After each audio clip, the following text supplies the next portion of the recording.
Hello and welcome to Thursdays with Annette. We've got a great recipe for you today. I'm super excited. Thanks for taking the time to join me today because I'm thinking about over Easter and it's coming up soon. So I thought for Good Friday, why don't we do a fish recipe? So what are we making? Well, we're going into the big book, number 6, which has the weight loss masterclass in it, and we're going to make pepper fish. Now you can do this with chicken if you want. So if you're not a seafood person, that's okay. I'll give you variations as we go. All right, so this is the recipe we're making. I'm also going to show you near the end, I've done some chips because to me, just the magic words, fish and chips, it just sounds so good together. Low fat, fabulous, healthy. So stay tuned because I'll show you about that later.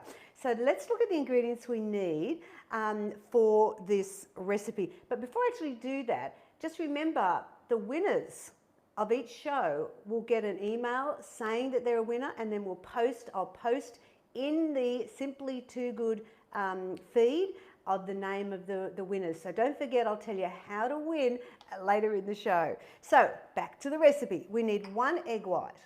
We need 1/4 cup of skim milk. Now, of course, we're using fish. Now, I'm using Bassa from Woolies because I find this is a really good one to work with. And of course, you just want a firm fish that's boneless. So you choose what you like. We're also going to use some fresh basil in this, and I'm going to chop that up finely. We've got some breadcrumbs that I just got out of a packet. Garlic, which of course, you can use fresh garlic if you wish. Sesame seeds, the Kraft Parmesan, and some freshly cracked pepper. So let's get started. So first of all, what I'm going to do, and the fish was 150 grams by 4. So this serves 4. I'm going to just crack my egg white into the milk. There we go. And all you have to do is just give that a whisk and combine them. Now I've got a plate ready to go. So I might just put that in there over that so I don't spill it everywhere. And this is going to be what you'll dip your fish into for crumbing. Now, I wonder how many of you still do crumbing because it's something that is so easy to do. And if you're on a weight loss program or you're trying to lose weight, you might hesitate and think, oh, gee, how can I do crumbing if I'm not frying in a bucket load of fat? Let me chuck these in my soapy sink. Well, today is the day to learn how to make fabulous fish. There's nothing boring about this recipe whatsoever. Now let's do the basil. So fresh basil out of my garden, very fabulous. And I want to chop it up finely. You don't want big pieces of the basil. Plus it may burn in the pan if it's too big. So let's just finely slice up the basil. Oh, it smells so good. But if you're either in or you're out with basil, aren't you? You either like it or you don't. And I want to say I'm in. But if you're not, then the variation to this, if you don't like basil, I would say swap it for oregano, fresh oregano, or fresh parsley. Actually, parsley would be good too. I always do the basil. And my son-in-law, Chris, he always requests this when he visits because they live in Sydney and they're going to be here for Easter. So I'm excited to make this then because we'll be making this on Good Friday for sure. All right, so that looks pretty fabulous. So what I'm going to do now is put everything in this bowl. That's how easy this is. So we start with 3/4 cup of dried breadcrumbs.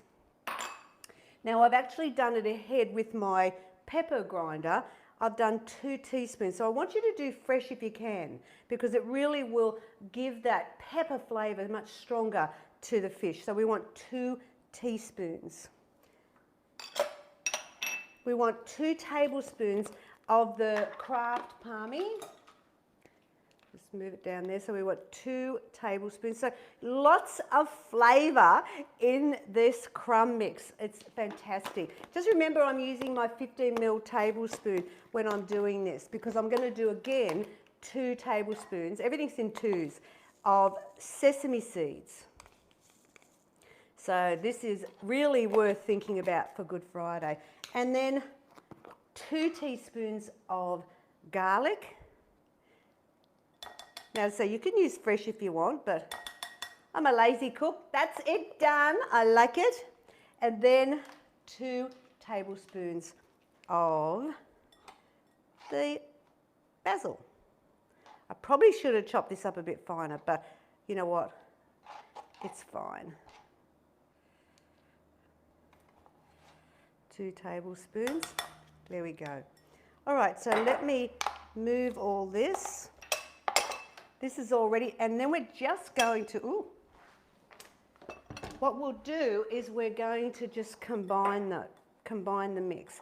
Get in with your fingers, because it really is the only way to really get all those ingredients mixed in together. And I haven't tried it with panko. I always do it with the breadcrumbs, but I must try it one time with panko crumbs just to see how that works. Oh, you should smell this. And it's funny because I got the idea of this recipe in an interesting way, and I'll tell you about it shortly. Look at that. Fabulous. There we go. Look at that. Yes, in my soapy sink. So what we're going to do is actually now do the fish. And I've got my pan here. I might actually start heating it.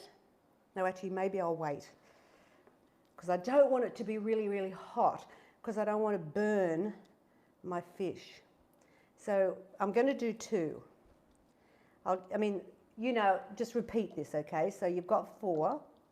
Or if you've just got 2 of you at home, or 1, you could halve everything, because a lot of it was in 2s.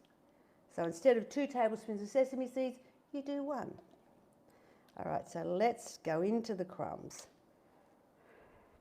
Push it in, spread that over, be generous.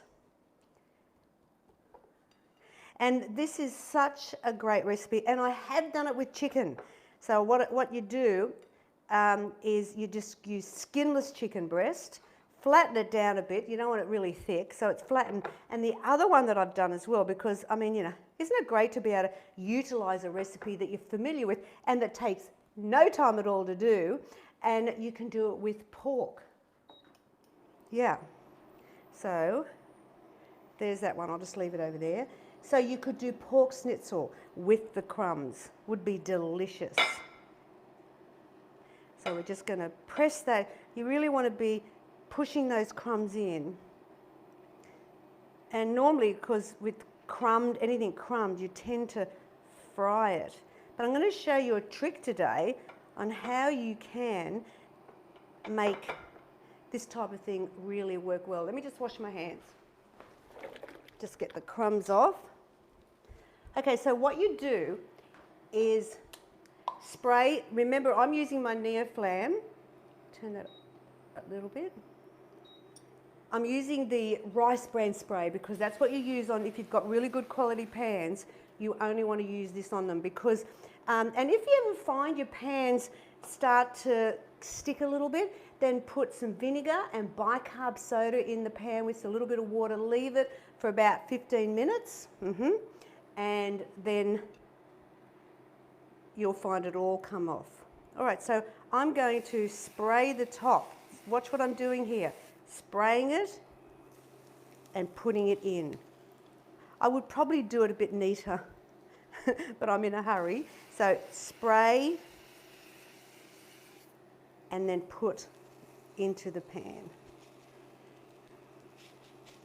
All right, so let's move this away, because we're going to just make 2 for the show, just to make it easier. And I'll move this in.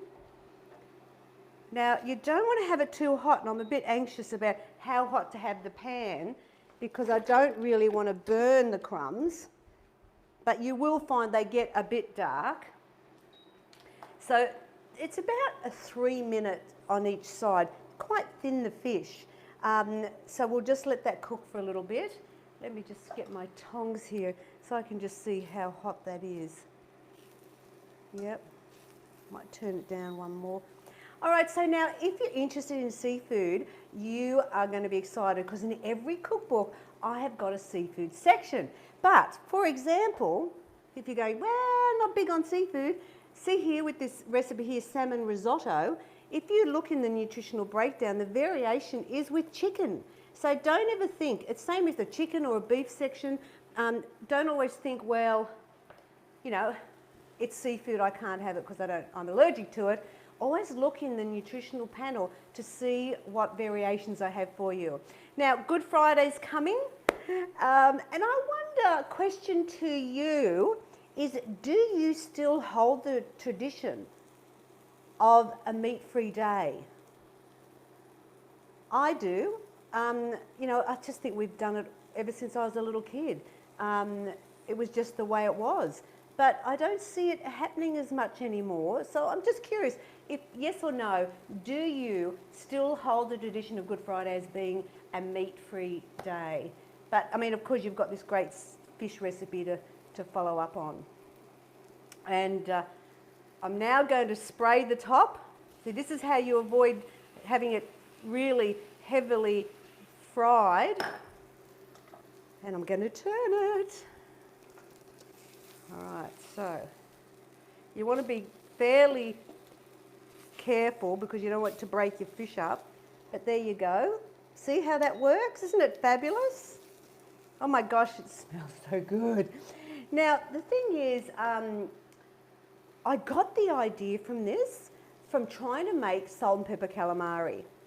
As you'll know, it's not in any of the books because it really needs to be deep fried. So this is where I got this idea from. But what I also love, and I mentioned it in the beginning, fish and chips. It's got to work. So let me show you. I've got my plate ready to go.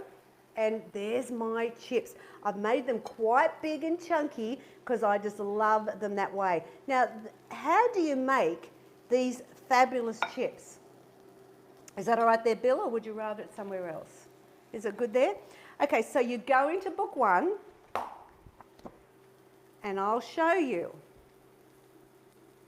I love these chips and everybody says they taste like real chips. So there's the recipe for them.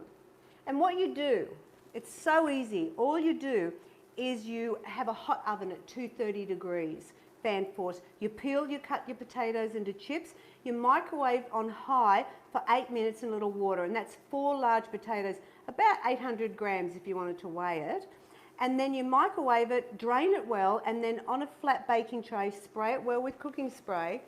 And let me turn that down. Spray it like I did the fish, over the potato, in the hot oven, turn them halfway. Best chips you'll ever eat. And it's also in a smaller version of the chips in this book here as well. So there you go. So fish and chips, it just seems magic to me. And I think they're ready. Let me give you another tip. I love giving you lots of tips on Thursdays with Annette. How do I know if this fish is cooked? Because the one thing you don't want to do is overcook it because then it's dry and tough.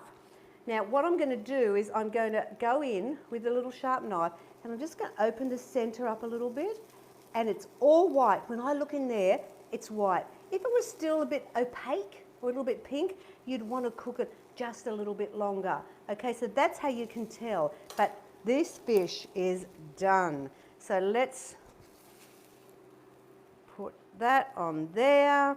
Now I also love my tartare sauce in book 1 as well with fish. But there you go. I mean, hello, who knew?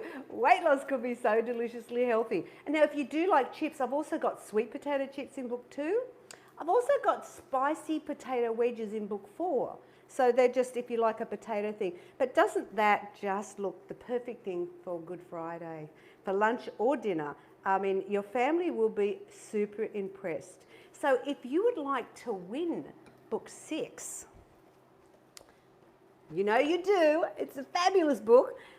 You just have to like, share, and then in the comments, you write hashtag Symply Too Good. Remember, it's hashtag Symply Too Good, and then I'll pick 3 people and you'll be notified in a personal email from me saying you're a winner fish dinner.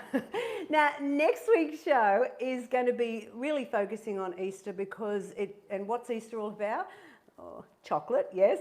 So I'm going to do a guilt-free way with chocolate and with a little bit of an Easter twist to it. And I'm going to be making my rich chocolate squares. Now they're in book 4 and also in Cooking for 1 or 2. So you can make a big batch or a small batch. So that's next week. So remember that you can change it if you want to the chicken or the pork. But for us, it's all about the fish. 5.5 grams of fat a serve.